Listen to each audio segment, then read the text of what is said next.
بسم اللہ الرحمن الرحیم الحمد للہ رب العالمین والصلاة والسلام علی رسول اللہ صلی اللہ علیہ وسلم وآلہ وصحبہ اجمعین۔ آغاز کریں گے۔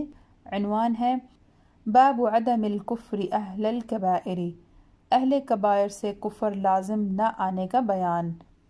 حدیث نمبر 9، ابو حنیفۃ عن عبد الکریم ابن ابی المخارق عن طاؤوس قال جاء رجل إلى ابن عمر فسأله فقال يا أبا عبد الرحمن رأيت الذين يكسرون أغلاقنا وينقبون بيوتنا ويغيرون على أمتعتنا أكفروا؟ قال لا. قال رأيت هؤلاء الذين يتولون علينا ويسفكون دماءنا أكفروا؟ قال لا. حتى يجعلوا مع الله شيئا. قال وأنا أنظر إلى أصبع ابن عمر وهو يحركها ويقول سنة رسول الله صلى الله عليه وسلم، وهذا الحديث رواه جماعة فرفعوه عن رسول الله صلى الله عليه وسلم۔ حدیث کا ترجمہ۔ حضرت طاؤوس روایت کرتے ہیں کہ ایک آدمی حضرت ابن عمر رضی اللہ تعالی عنہ کے پاس آیا اور پوچھا، اے ابو عبد الرحمن، آپ کا ان لوگوں کے بارے میں کیا خیال ہے جو ہمارے تالے توڑتے ہیں، ہمارے گھروں میں ڈاکہ زنی کرتے ہیں اور ہمارے ساز و سامان میں تغیر کرتے ہیں؟ کیا ایسے لوگ کافر ہیں؟ حضرت ابن عمر رضی اللہ عنہ نے فرمایا، نہیں۔ پوچھا، آپ کا ان لوگوں کے متعلق کیا نظریہ ہے جو ہم تاویلیں کرتے ہیں اور ہمارا خون بہاتے ہیں؟ کیا ایسے لوگ کافر ہیں؟ فرمایا، نہیں، جب تک وہ اللہ تعالی کا کوئی شریک نہ ٹھہرا دیں۔ راوی کہتے ہیں، اور میں حضرت ابن عمر رضی اللہ تعالی عنہ کی انگلی کو دیکھ رہا تھا، آپ اس کو حرکت دے رہے تھے اور کہہ رہے تھے کہ یہ رسول اللہ صلی اللہ علیہ وسلم کی سنت مبارکہ ہے۔ یہ وہ حدیث ہے جس کو صحابہ کرام کی ایک جماعت نے نقل کیا اور انہوں نے اس روایت کا سلسلہ نبی اکرم صلی اللہ علیہ وسلم تک پہنچایا۔ حدیث کی شرح۔ حضرت طاؤوس رضی اللہ تعالی عنہ نے صحابہ کی ایک جماعت سے روایت کیا ہے، اور ان میں سے امام زہری اور ان کے علاوہ بہت سے لوگ روایت کرتے ہیں۔ حضرت عمرو بن دینار فرماتے ہیں، میں نے امام طاؤوس کے مثل کوئی نہیں دیکھا۔ آپ علم و عمل میں اپنے زمانہ کے سردار تھے۔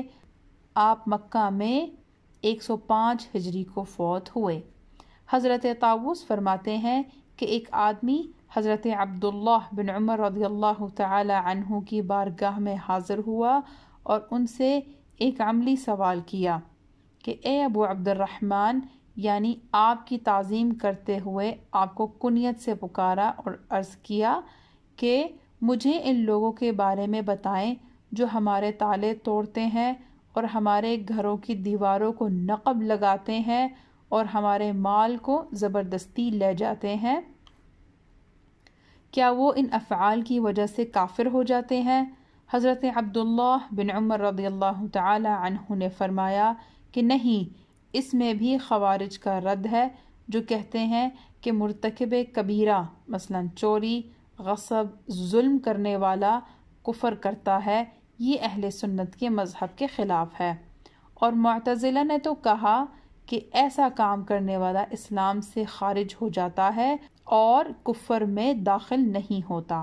پھر سائل نے سوال کیا، ان کا کیا حکم ہے جو تاویلیں کر کے ہمارا خون بہاتے ہیں جیسے خوارج اور باغی وغیرہ؟ اس کا معنی یہ ہے کہ وہ فاسد تاویلات کر کے ہمارے قتل کو مباح سمجھتے ہیں۔ کیا وہ اس سے کافر ہو جاتے ہیں؟ حضرت عبداللہ بن عمر رضی اللہ تعالی عنہ نے فرمایا کہ نہیں، وہ بھی کافر نہیں ہوتے، کیونکہ ان کو ان کے اجتہاد میں غلطی لگی ہے اور انہوں نے اپنی مراد کے خلاف کام کیا ہے، اور وہ گمان کرتے ہیں کہ دین میں تقصیر کی وجہ سے قتل کرنا جائز ہے۔ حاصل کلام یہ ہے کہ ایسے لوگ اتنی دیر تک کافر نہیں ہوتے جب تک وہ کسی کو اللہ تعالیٰ کا شریک نہ مان لے۔ رہی بات گناہوں کی تو اس سے مؤمن ایمان سے خارج نہیں ہوتا، اسی کی طرف اللہ تعالیٰ کا فرمان اشارہ فرماتا ہے کہ ان اللہ لا یغفر ان یشرک به ویغفر ما دون ذلك لمن یشاء ومن یشرک باللہ فقد افترى اثما عظیما۔ سورۃ النساء آیت نمبر 48۔ آیت کا ترجمہ ہے، بے شک اللہ اسے نہیں بخشتا کہ اس کے ساتھ کفر کیا جائے، اور کفر سے نیچے جو کچھ ہے جسے چاہے معاف فرما دیتا ہے، اور جس نے خدا کا شریک ٹھہرایا اس نے بڑے گناہ کا طوفان باندھا۔ حضرت طاؤوس فرماتے ہیں کہ میں حضرت عبداللہ بن عمر رضی اللہ تعالی عنہ کی انگلیوں کو دیکھ رہا تھا، آپ ان کو حرکت دے رہے تھے اور فرما رہے تھے کہ رسول اللہ صلی اللہ علیہ وسلم کی سنت یہی ہے، یعنی نبی اکرم صلی اللہ علیہ وسلم کی شریعت یہی ہے کہ اہل کبائر کافر نہیں ہوتے۔